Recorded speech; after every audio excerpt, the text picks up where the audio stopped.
बहुत आभार संजय भाई, वीरेंद्र जी। मैं सोच रही थी कि क्या गठबंधन में दलों के मिलने से दिल मिल जाते हैं, और अगर दिल नहीं मिलते राजनेताओं के तो क्या जनता को ये मिला पाएंगे, खास तौर पे जब इनका मुकाबला प्रधानमंत्री मोदी जी जैसे नेतृत्व लेड भारतीय जनता पार्टी के संगठन से हो। एक ऐसा संगठन जहां पर कार्यकर्ता पहले है और हर बड़ा नेता कार्यकर्ता पहले है, नेता बाद में है।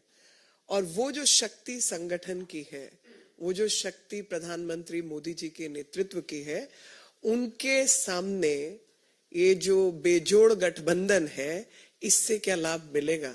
लेकिन हाँ, ये जरूर दर्शाता है कि घुटना टेक राजनीति किसको कहा जाता है। और ये घुटना टेक राजनीति, जिसका जीरो सम वाली राजनीति है, वो सबके सामने है।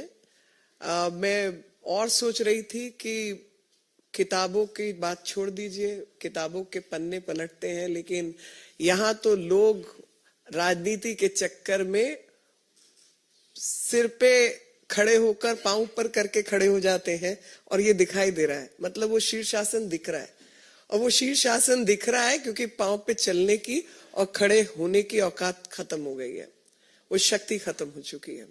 और वो जो अशक्त पार्टियां हैं, वो किसी तरीके से अपने आप को शक्ति प्रदान करने के लिए इस तरीके की हरकतें कर रही है। मैं आपको इतिहास के पन्नों से कुछ चीज बताना चाहती हूँ। मैं आपको याद दिलाना चाहती हूँ 2013।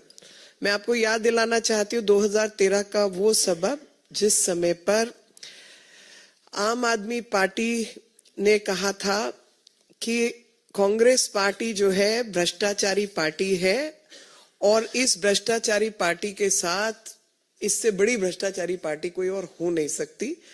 और केजरीवाल ने ये तक इंटरव्यू में कहा था कि एक दो मंत्रियों को छोड़ दो, सारे के सारे कांग्रेस पार्टी के अंदर भ्रष्टाचारी बैठे हैं, और लिस्ट तक जारी की थी। और मुझे लगता है कि वो लिस्ट आज पढ़ना जरूरी है। उस लिस्ट में शामिल थे कि आम आदमी पार्टी की लिस्ट में सबसे पहले कांग्रेस के उपाध्यक्ष थे उस समय राहुल गांधी, यूनियन मिनिस्टर थे कपिल सिब्बल, सुशील कुमार शिंदे, वीरप्पा मोइली, जी.के. वासन, सलमान खुर्शीद, कमलनाथ, श्री प्रकाश जायसवाल, फारूक अब्दुल्ला, एनसीपी के चीफ, और शरद पवार।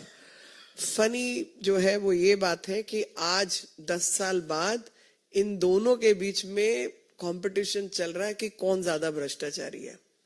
हम तो उस समय भी भ्रष्टाचार के खिलाफ थे और आज भी हम भ्रष्टाचार के खिलाफ हैं। लेकिन भ्रष्टाचार के आंदोलन को जिसको भाजपा ने शुरू किया, और असलियत में झाड़ू को थामने वाला हाथ पहले भी कांग्रेस का था और आज भी कांग्रेस का है। उसी हाथ ने इस झाड़ू को संभाल रखा था। उदाहरण मैं आपको बताना चाहती हूं कि कपिल सिब्बल खुद कानून मंत्री थे, जिस समय पर उस समय के कानून के मुताबिक झाड़ू का सिंबल एक नई पार्टी को, जिसने अपना बहुमत प्रूव ना किया हो, मिल नहीं सकता था। और ये बात मैं पहले भी कई बार कह चुकी हूं। अगर आपको याद हो कि एक बार भारतीय जनता पार्टी से उमा भारती जी अलग होकर उन्होंने अपनी पार्टी खड़ी की थी, तो उनको हर सीट के ऊपर अलग अलग निशान पे लड़ना पड़ा था।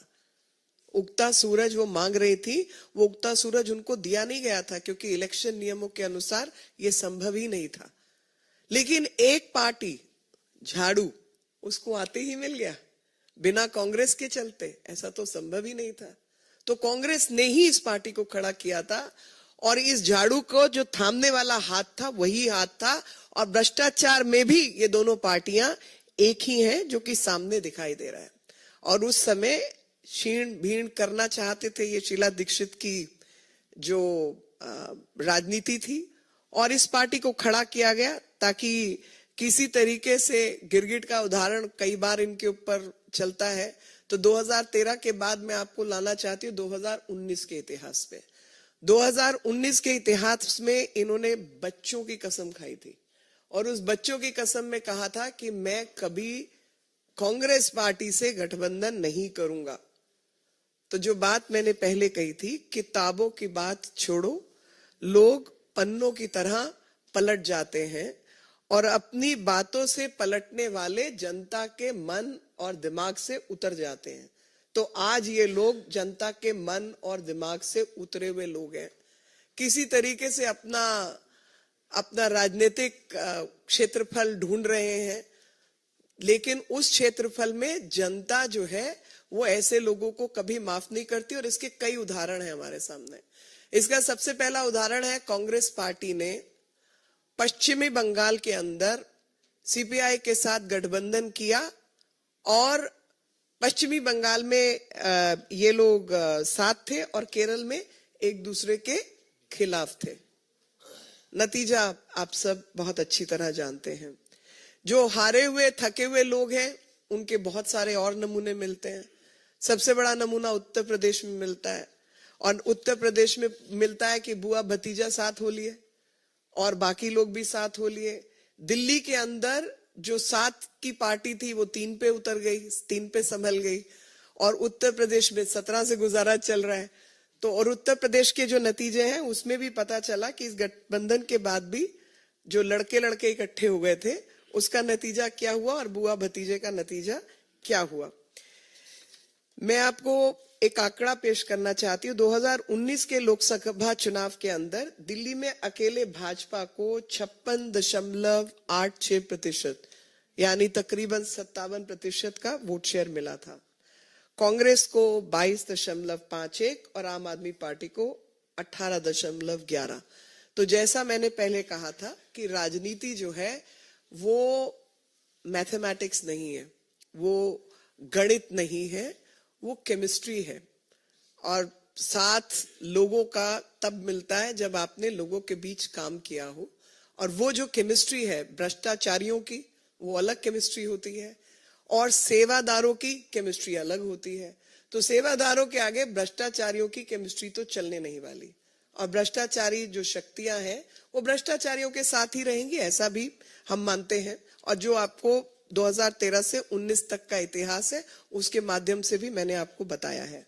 और अगर आप दूसरा मत प्रतिशत देखें तो उसमें आपको पता चलेगा कि आम आदमी पार्टी को दिल्ली के चुनाव में इतना मिला था, मतलब यानी कांग्रेस और आम आदमी पार्टी को अगर मिला भी दिया जाए तो 40.62 का हिस्सा उनका आता है।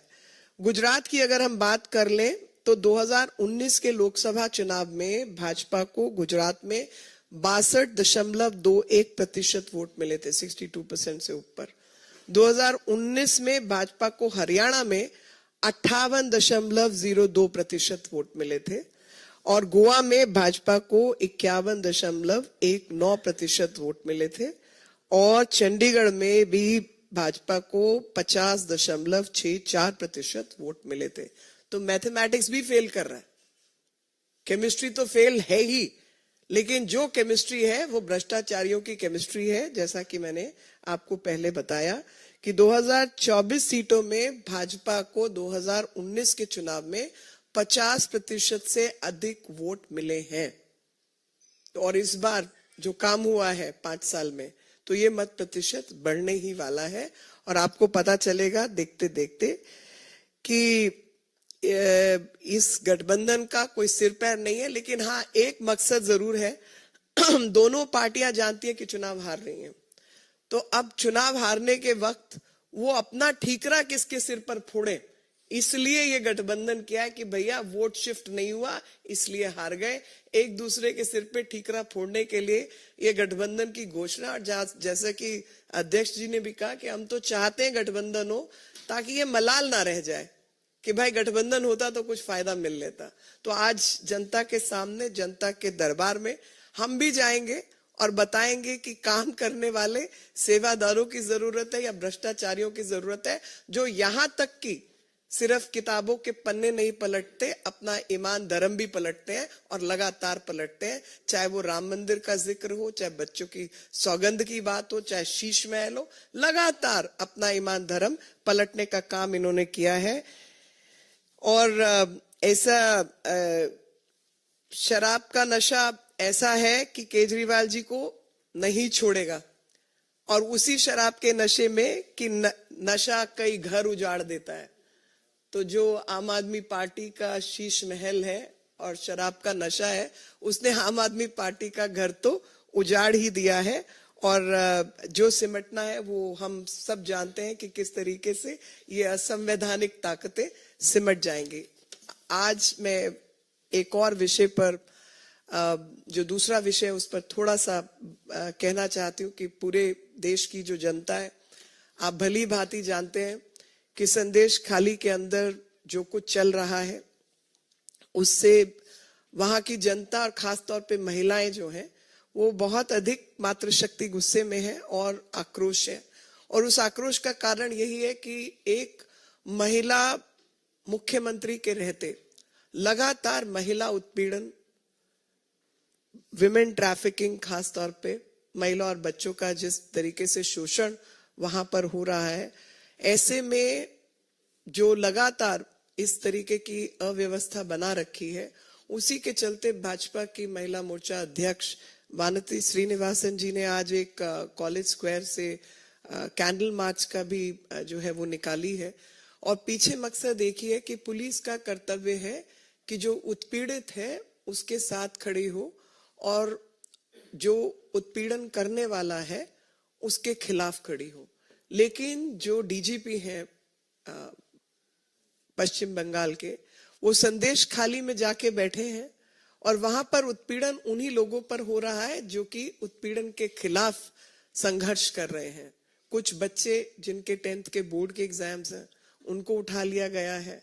कुछ माताएं बहनें जो वहां बैठी हैं, लगातार उनके ऊपर केस पे केस बनाए जा रहे हैं।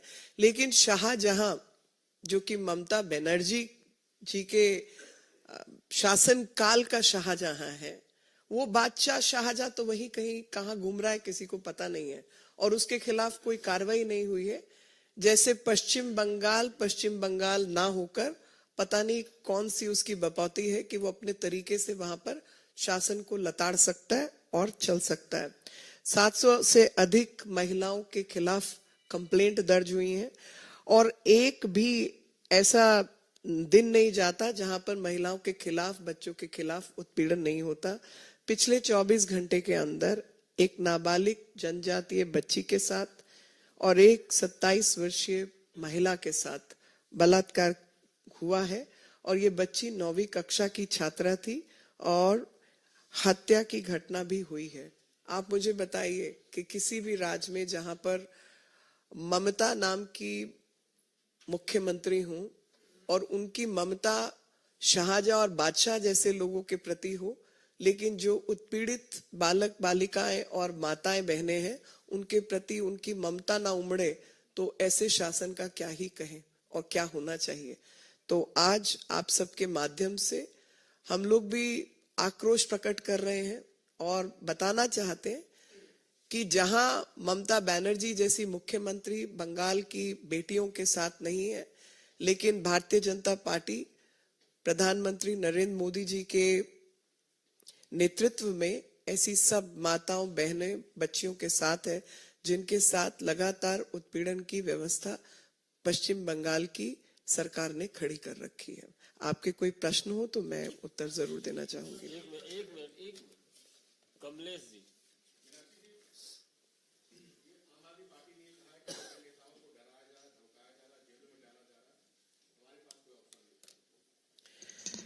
देखिए, ऑप्शन तो आप मुझे बताइए कि राम मंदिर के नाम पर जब इन्होंने ये कहा था कि मेरी नानी तो कतई बर्दाश्त नहीं करती कि वो मस्जिद के ऊपर राम मंदिर बनाओ, और ये व्यक्ति उसी मंदिर में चले जाते हैं, बच्चों की सौगंध खा लेते हैं, एफिडेविट फाइल करते हैं कि हम गाड़ी नहीं लेंगे, बंगला नहीं लेंगे, और 53 करोड़ की जनता की गाड़ी कमाई का शीश महल खड़ा कर लेते हैं।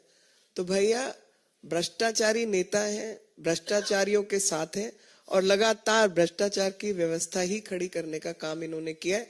और अपने आप को केवल इस जहमियत से बचाने के लिए ये गठबंधन हुआ है, क्योंकि ये दोनों जानते हैं कि ये चुनाव हार रहे हैं और चुनाव हारने का ठीकरा कहां फोड़ना है, इसलिए इन्होंने किया है, ना कि जनता के चलते।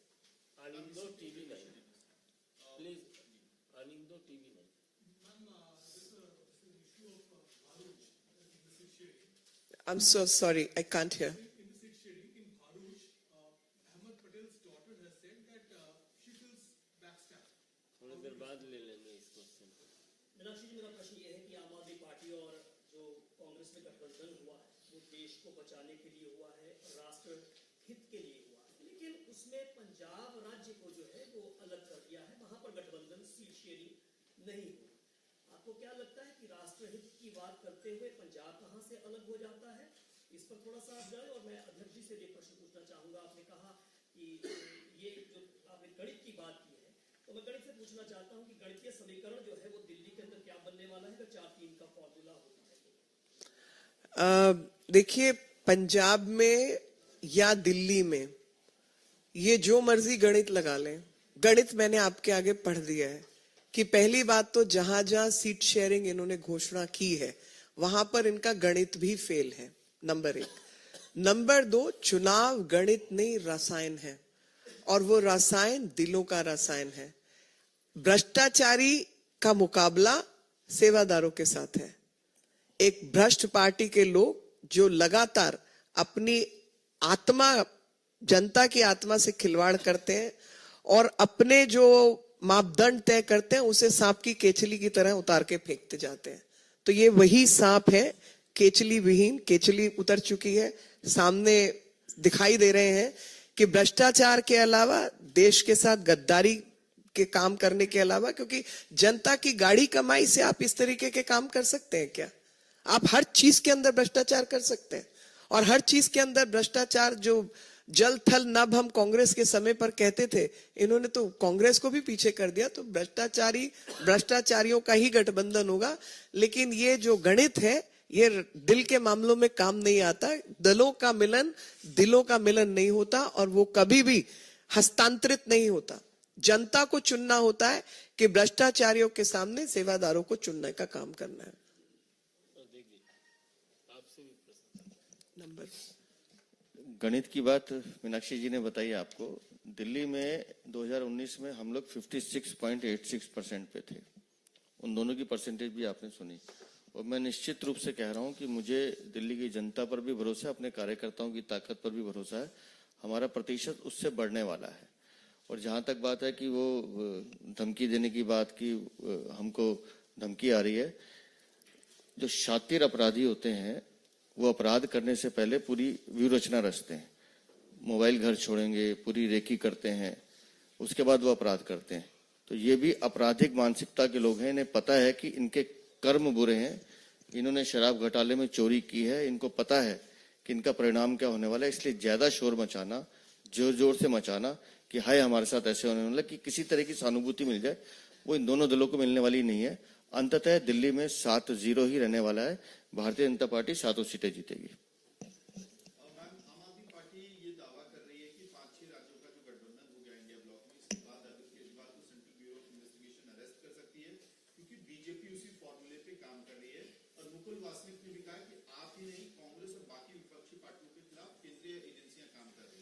देखिए, जो भ्रष्टाचारी हैं ये भ्रष्टाचार का बखान पहले से कर रहे हैं।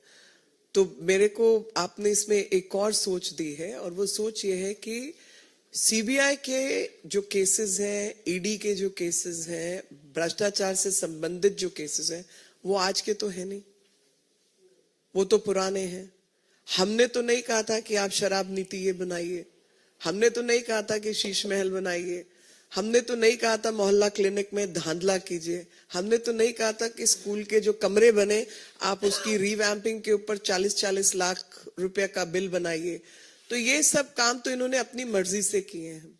तो जो ये ईडी का बार बार समन जो है डक कर रहे थे, जा नहीं रहे थे, 7वें समन के बाद भी नहीं पहुंच रहे थे, शायद इस गठबंधन का इंतजार कर रहे थे, ताकि उनको ये अपना चेहरा छुपाने का मौका मिल जाए कि भाई मैं जाऊंगा तो अरेस्ट होना है क्योंकि गलत काम किए ही हैं। तो कम से कम एक पर्दा मिल जाए कि भाई गठबंधन के बाद हुआ तो गठबंधन करके अरेस्ट हुआ, नहीं तो नहीं होता। लेकिन असलियत ये है कि भ्रष्टाचार अपनी मर्जी से किया, कांग्रेस का साथ पुराना है, नेशनल एडवाइजरी काउंसिल के द्वारा इनके जो काम थे और जो लोग उसमें शामिल थे वो भी पुरानी हरकतें। कुछ और ज्यादा मीडिया खोज खाज करेगा तो 2012-13 का बहुत सारा सामान आपको मिल जाएगा कि अरविंद केजरीवाल सोनिया गांधी से कैसे कनेक्टेड थे। और ये पार्टी को खड़ा करने का मकसद ही देश के अंदर जो भ्रष्टाचार का मूवमेंट कांग्रेस के खिलाफ खड़ा था उसको बांटने का काम किया। ये उसको आधार बना के खड़े हुए, लेकिन मंशा पहले दिन से भ्रष्टाचार को बढ़ाने की थी और इसीलिए लगातार इन्होंने भ्रष्टाचार किया। और इस 10 साल तक जो समीकरण चला वो आप जानते हैं, हम जानते हैं, सब जानते हैं, लेकिन आज वो समीकरण जनता के सामने आ गया है कि झाड़ू को हमेशा से हाथ ने ही थामा हुआ था, और अगर नहीं थामा होता तो झाड़ू का निशान कभी इस पार्टी को मिल नहीं सकता था। बहुत बहुत